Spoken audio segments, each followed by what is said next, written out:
Welcome to our TV briefing program.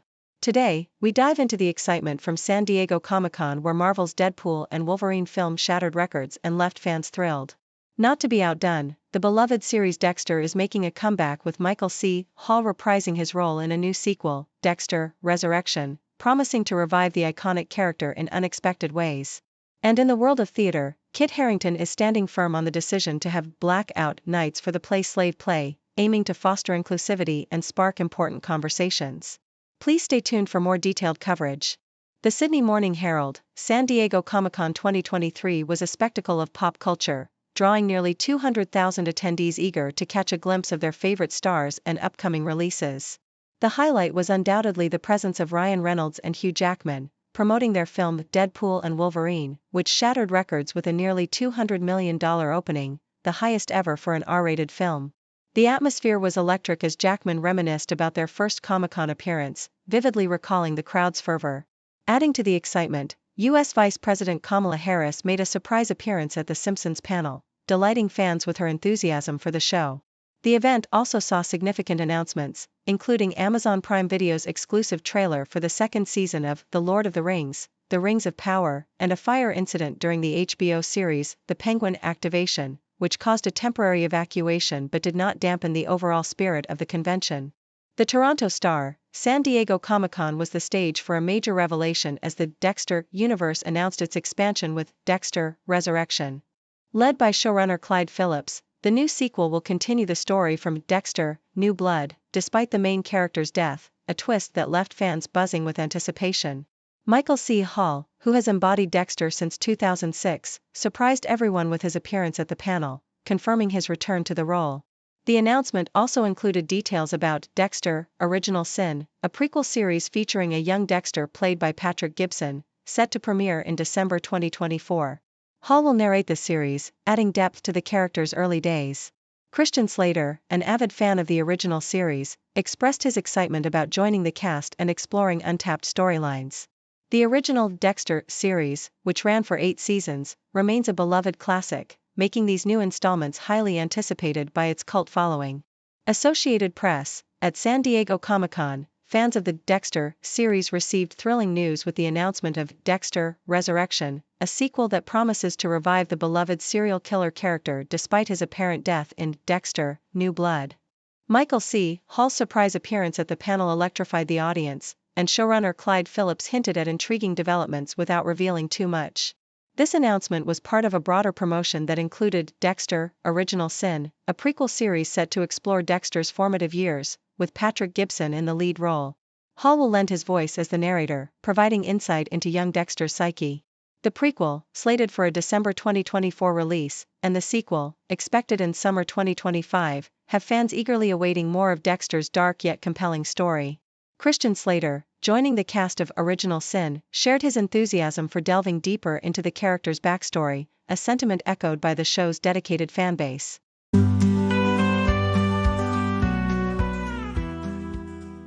BBC, Kit Harrington has stood firm in his defense of the blackout nights for his new play, Slave Play, which dedicates performances specifically for black audiences. Despite criticism and claims of discrimination from figures like then Prime Minister Rishi Sunak, Harrington views the initiative as a positive move. He emphasizes that white people are not barred from attending, but the aim is to create a space where black audiences can feel more comfortable and represented. The play, set on a plantation in the old American South, delves into themes of race, identity, and sexuality. Harrington and his co-star Olivia Washington both noted the unique energy and support felt during the first blackout performance, highlighting its importance in fostering an inclusive environment. The initiative has sparked mixed reactions, with some critics questioning its necessity while others, including ticket buyers, praise it for broadening access to theater. Yahoo US, Glenn Powell is set to bring some Halloween cheer to Family Guy fans by guest starring in a special episode. Powell will voice Patrick McCloskey, a competitive pumpkin carver, in the episode where Peter and his friends try to dethrone him in Quahog's annual pumpkin contest. This special, premiering on October 14 on Hulu, will also feature Derek Jacobi as Stewie's teddy bear, Rupert. Powell's role follows his recent box office success in Twisters. The announcement was made during Family Guy's panel at San Diego Comic-Con, where fans were also treated to a sneak peek of the show's 23rd season. The new season promises to tackle current events with its signature humor, featuring parodies of Top Gun, Maverick and appearances by figures like Pete Davidson. Celebrating its 25th anniversary, Family Guy creator Seth MacFarlane expressed no intention of ending the show, citing its continued popularity and the positive impact it has, including funding charitable causes. Australian Broadcasting Corporation, Sydney's skyline is dotted with empty apartment towers, a stark contrast to the city's ongoing housing crisis. With an estimated 24,000 vacant homes in Sydney alone, these ghost buildings reflect deeper issues in the housing market. Experts like Kathy Sherry from Macquarie University attribute the vacancies to the lucrative capital gains owners can earn without renting out their properties. The reliance on the private sector for housing development has proven ineffective, and urban planner Nicole Gurin notes that vacancy rates have remained a consistent feature over the past 2 decades. Solutions proposed include regulatory changes and incentives for using vacant apartments for social housing or temporary accommodations.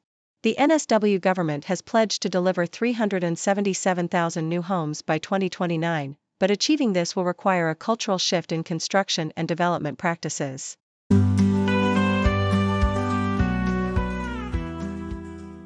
CNN.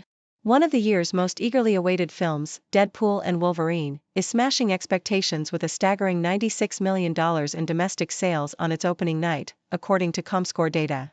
Industry analysts predict it could surpass $200 million domestically over the weekend, a groundbreaking achievement for an R-rated movie. Daniel Lauria, editorial director at Box Office Pro, highlights that such a feat was previously unimaginable. The first Deadpool movie set a high bar with a $132 million opening weekend in 2016, while Deadpool 2 followed closely with $125 million in 2018. However, the third installment is poised to eclipse these figures, potentially reaching $200 to $220 million. This would place Deadpool and Wolverine among Marvel's top earners, alongside The Avengers and Black Panther.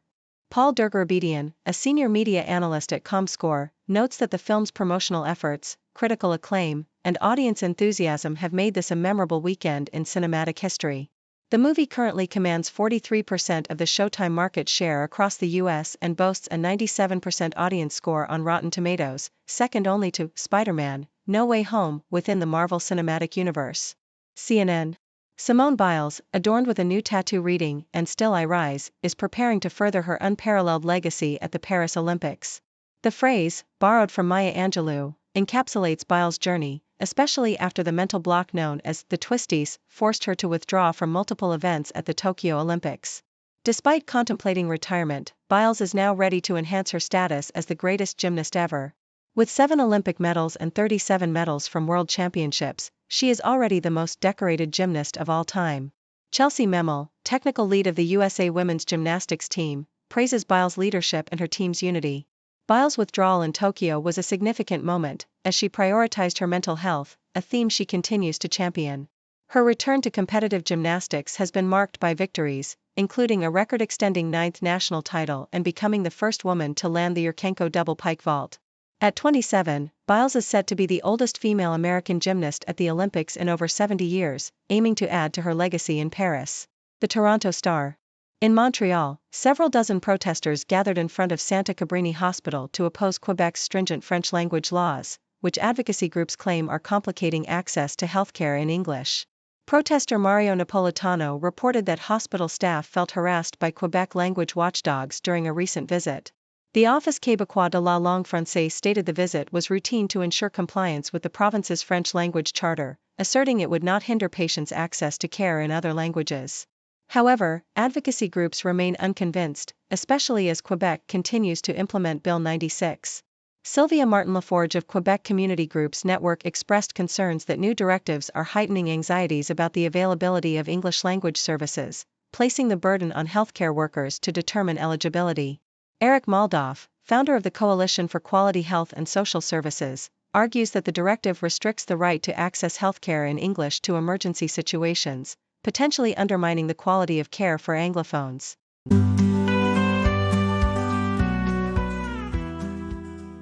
The Toronto Star.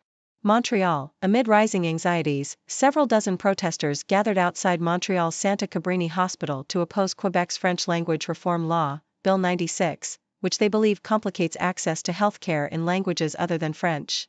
Mario Napolitano, one of the demonstrators, wore a t-shirt declaring English is a crime in Quebec and shared that hospital staff felt harassed by Quebec language watchdogs regarding their use of English. The Office québécois de la langue française defended its actions, stating that their routine visits ensure compliance with the French language charter without hindering patient care. Despite reassurances from the Regional Health Authority and the Provincial Health Ministry's directive allowing other languages in emergencies, community groups like the Quebec Community Groups Network remain unconvinced. They argue that the directive, which mandates French as the primary language except in specific urgent situations, heightens fears about the quality of care for Anglophones and Allophones. Sylvia Martin-Laforge, Director General of the network, and Eric Moldoff, founder of the Coalition for Quality Health and Social Services, emphasized that the law places undue stress on healthcare workers and potentially jeopardizes patient care by prioritizing language compliance over medical needs. Thank you for tuning in. The content above showcases the latest briefing reports and analytical synopses, thoughtfully curated by the 6Do team. These insights stem from a wide array of reputable media outlets, think tanks, government sources, and specialized experts worldwide. We encourage you to explore these sources for a comprehensive perspective.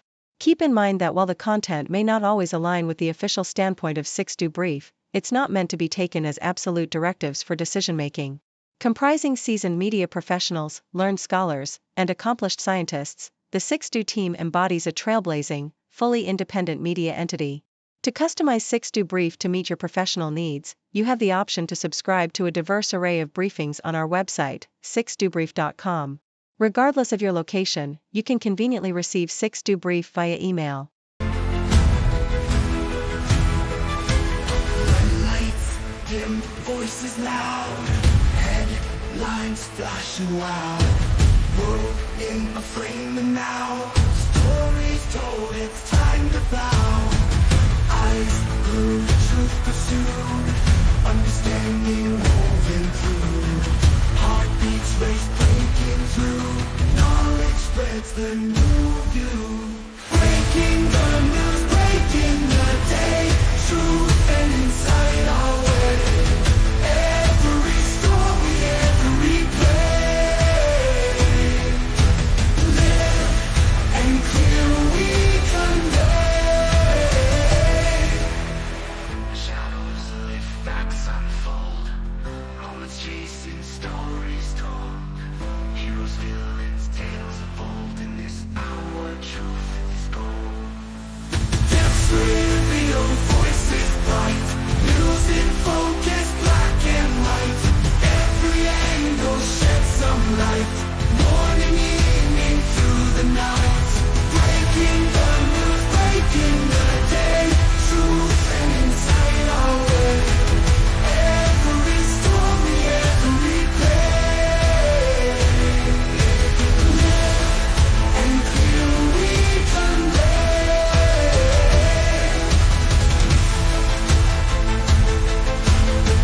Truth and insight our way. Truth and insight our way.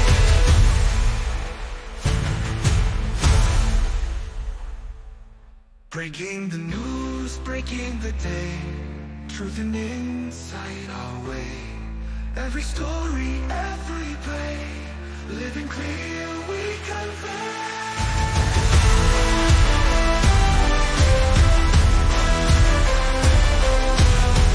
Every story, every play,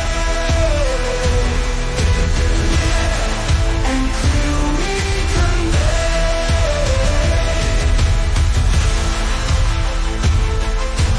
Truth and insight our way. Truth and insight our way.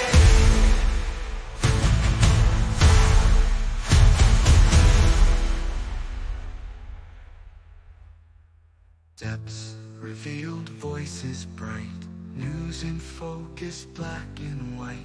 Every angle sheds some light, morning, evening, through the night.